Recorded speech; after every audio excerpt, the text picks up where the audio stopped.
अस्सलाम वालेकुम, welcome back guys. Start करते हैं हम लोग वहीं से। देखो, प्रीवियस लेक्चर के अंदर हम लोगों ने सबसे पहले बड़े अच्छे तरीके से रिएक्टेंट और प्रोडक्ट क्या होता है उसके कॉन्सेप्ट सीखे। उसके बाद इरिवर्सिबल रिएक्शन और रिवर्सिबल रिएक्शंस के कॉन्सेप्ट मैंने आपको प्रॉपरली पिछले लेक्चर्स में करवा दिए थे।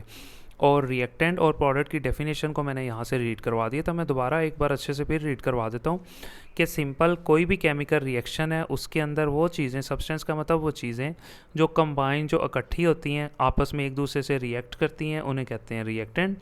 एंड द न्यू सब्सटेंस, और जो नई चीज़ बनती है उसको क्या कहते हैं? प्रोडक्ट कहते हैं। Is very simple.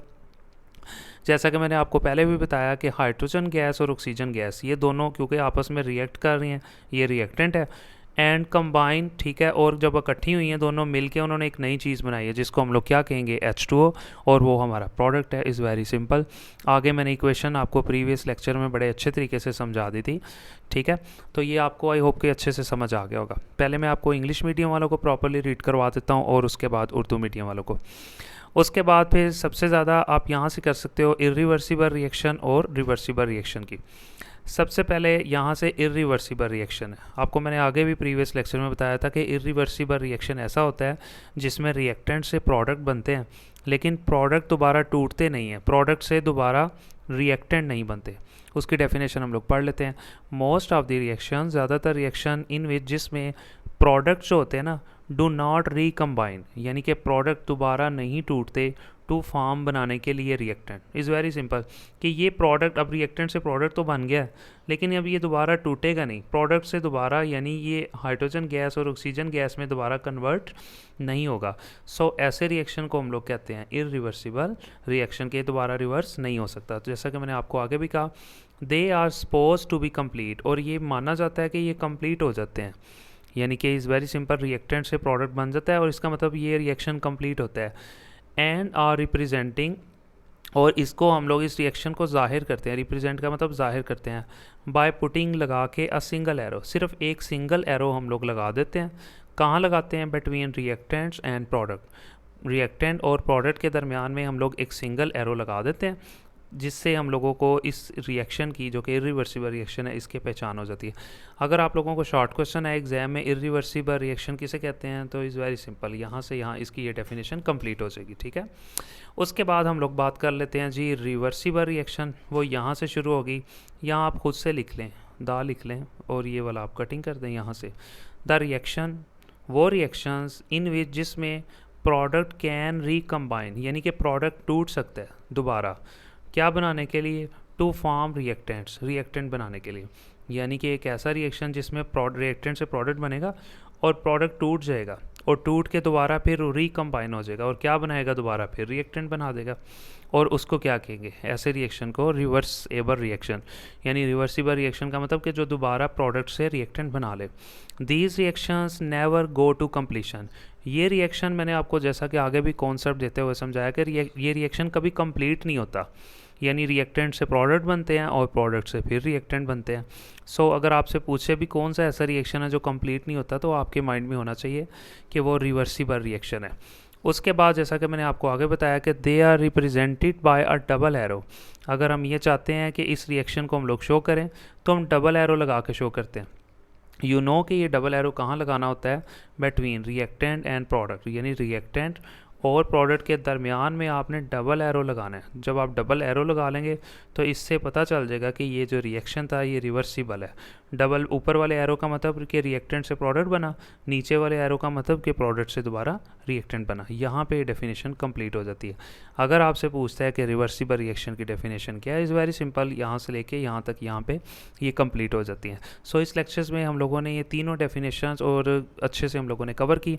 तो अब मैं आपको यहाँ पे उर्दू मीडियम वाले जो हैं, ठीक है, उनको मैं यहाँ से रीडिंग करवा देता हूँ। लें जी, उर्दू मीडियम वालों के लिए जी बहुत सिंपल कॉन्सेप्ट्स हैं जो को मैंने आपको पहले ही पढ़ा दिए। एक केमिकल रिएक्शन, एक ऐसा रिएक्शन जिसमें अशिया आपस में रिएक्ट करती हैं, उन्हें कहते हैं रिएक्टेंट्स। जैसा कि मैंने आपको आगे भी कहा, एक ऐसा रिएक्शन जिसमें चीज़ें आपस में एक दूसरे से रिएक्ट करें, उन्हें कहते हैं रिएक्टेंट्स कहते हैं, ठीक है। और इसके नतीजे में बनने वाली जो चीज़ें होती हैं, यानी रिएक्टेंट ने रिएक्ट किया और एक नई चीज़ बना दी, उन अशिया को, उन चीज़ों को हम लोग प्रोडक्ट कहते हैं। मिसाल के तौर पर रिएक्टेंट कौन थे? हाइड्रोजन गैस और ऑक्सीजन गैस। इन दोनों ने आपस में रिएक्ट किया तो एक प्रोडक्ट बना जिसको हम लोग क्या कहेंगे, पानी। ये दोनों रिएक्टेंट्स है और इन दोनों ने मिक्स होकर आपस में जो है ना पानी बना दिया, और ये दोनों क्या हो गए, रिएक्टेंट, और ये चीज़ क्या होगी, प्रोडक्ट। नीचे उसने इक्वेशन की मदद से हम लोगों को शो कर दिया कि हाइड्रोजन गैस ली, ऑक्सीजन गैस ली, दोनों को हम लोगों ने मिक्स किया और जो चीज़ बनी उसको हम लोग क्या कहेंगे, पानी, यानी H2O। यहाँ पे उसने 2 मोल लिए हैं हाइड्रोजन गैस के, ये वाले मोल हैं, और जो पानी बना है ओबियसली वो भी 2 मोल ही बने, ये आपने जस्ट याद कर लेना है। उसके बाद ये जो PT है, इट मीन्स ये एक एलिमेंट है और इसका यहाँ पे काम है कैटालिस्ट, ये तेज़ करने, रिएक्शन को तेज़ करता है, जैसे मैं आपको पहले भी बताया कि इन दोनों को मिक्स करने में मदद देता है, और हरारत यहाँ पे एनर्जी देनी है, थोड़ा सा गर्म करना है इन दोनों को, फिर ये जल्दी मिक्स होकर पानी में कन्वर्ट हो जाएंगे। अगर आप लोगों से रिएक्टेंट और प्रोडक्ट की डेफिनेशन पूछता है तो यहाँ से लेके आपने ये लिख देना है, यानी कि इक्वेशन लिखनी है, एग्जांपल लिखनी है, और ये दोनों डेफिनेशन लिखनी है। उसके बाद फिर हम लोग डेफिनेशन जो पढ़ लेते हैं, ठीक है। उसमें जैसा कि मैंने आपको आगे भी कहा कि यहाँ पे अब जो डेफिनेशन हम लोग पढ़ेंगे, ठीक है, उसका नाम यहाँ पे होगा इरिवर्सिबल रिएक्शन। जैसा कि मैंने आपको आगे भी रीड करवाया कि जो ज़्यादातर रिएक्शंस होते हैं ना, जिनमें प्रोडक्ट दोबारा से रिएक्टेंट बनाने के लिए रिएक्ट नहीं करते, यानी प्रोडक्ट एक बार बन गया और वो दोबारा रिएक्टेंट बनाने के लिए रिएक्ट ही नहीं कर रहा, तो इसको कहेंगे इरिवर्सिबल रिएक्शन, यानी कि वो इरिवर्सिबल, दोबारा रिवर्स नहीं हो रहा।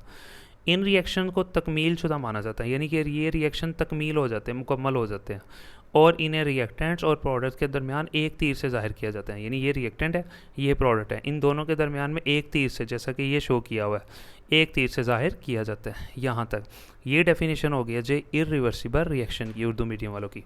और उसके बाद हम लोग बात कर ले जी, ठीक है, यहाँ पे रिवर्सिबल रिएक्शन की, वो यहाँ से शुरू होती है कि जी ऐसे रिएक्शंस जिनमें प्रोडक्ट दोबारा रिएक्टेंट बनाने के लिए रिएक्ट करते हैं, यानी कि सिंपल कि प्रोडक्ट थे, ये प्रोडक्ट था, ये टूटा और इसने दोबारा फिर रिएक्टेंट बना दिए, इसको कहेंगे रिवर्सिबल रिएक्शन। जैसा कि मैंने आपको आगे भी बताया कि रिवर्सिबल के नाम से शो हो रहा है कि रिवर्सेबल, के जो प्रोडक्ट से दोबारा रिएक्टेंट बना दे, ये रिएक्शन तकमील तक नहीं पहुंच पाते। जैसा कि मैंने आपको आगे भी बताया कि ये रिएक्शन कभी भी कंप्लीट नहीं होता। इन्हें रिएक्टेंट और प्रोडक्ट के दरमियान में उल्टे सीधे 2 तीरों से हम लोग जाहिर करते हैं, यानी ये दोनों तीर, ऊपर वाला तीर रिएक्टेंट से प्रोडक्ट बना रहा है और नीचे वाला तीर प्रोडक्ट से दोबारा रिएक्टेंट बना रहा है। यहाँ पे इसकी डेफिनेशन कंप्लीट हो जाती है। ये जो है रिवर्सिबल रिएक्शन की डेफिनेशन है, और ये जो है इरिवर्सिबल रिएक्शन की डेफिनेशन है, और ये जो ऊपर है, ठीक है, यहाँ पे जो है आप लोगों को डेफिनेशन में पढ़ाई है, ये रिएक्टेंट और प्रोडक्ट की है। आई होप कि आप लोगों को बड़े अच्छे से ये समझ आई होंगी डेफिनेशंस।